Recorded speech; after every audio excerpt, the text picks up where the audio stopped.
In today's Wellness Wednesday, October marks Breast Cancer Awareness Month, meaning there's no better time to make sure you are educated about the disease and your possible risk factors.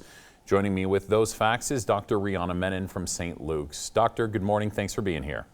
Good morning. Thank you for having me. Of course. First question for you. Can you give us just a little overview of breast cancer and what people can expect when they're diagnosed?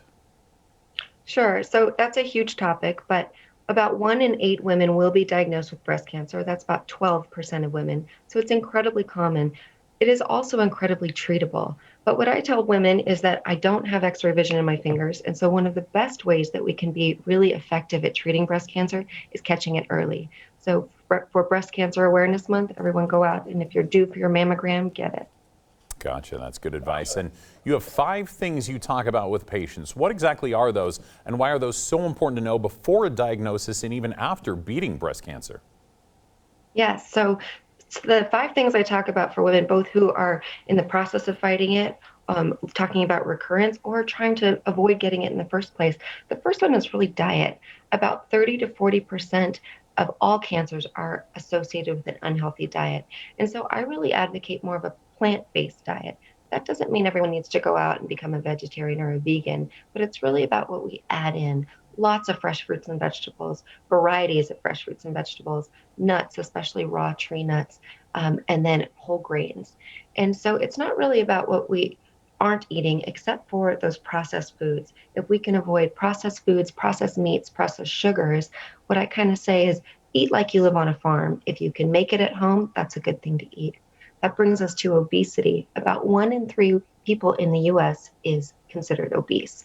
And we can't just exercise our way out of this. About 80% of obesity is linked to diet, with only 20% with exercise. So really avoiding those high calorie, cheap foods like sodas and added sugars are a great way to prevent breast cancer. The next one is exercise. So we don't all have to get out there and be marathon runners.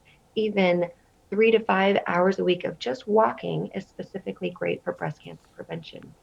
And the next one is really important, and it's alcohol. There's a lot of emerging evidence about how dangerous alcohol is in breast cancer. So even 3 drinks a week increases your breast cancer risk by about 15%. And none of us think that's considered heavy drinking. So really trying to get down the amount of alcohol that we use. That doesn't mean none, but that means a pattern over time. And the last one is thankfully easy. If we all just get more sleep, that's associated with a decreased risk of breast cancer. Gotcha. All good tips. Okay, we're just about out of time. So, of course, we're still in the COVID-19 pandemic. Could you really quickly just tell us what exactly that means for regular checkups and mammograms? We're back to our regular screening schedule. That may change with the pandemic, but go ahead and get out there and schedule your mammogram. Perfect. Okay, easy enough. And where can people go if they have more questions for you? You can go to the St. Luke's website, or those national websites like breastcancer.org, the Komen Foundation are all really great sources of peer-reviewed information about breast cancer. Perfect. Okay, my guest today has been Dr. Menen from St. Luke's. Thanks so much for being here. Thank you for having me. All right, coming up in just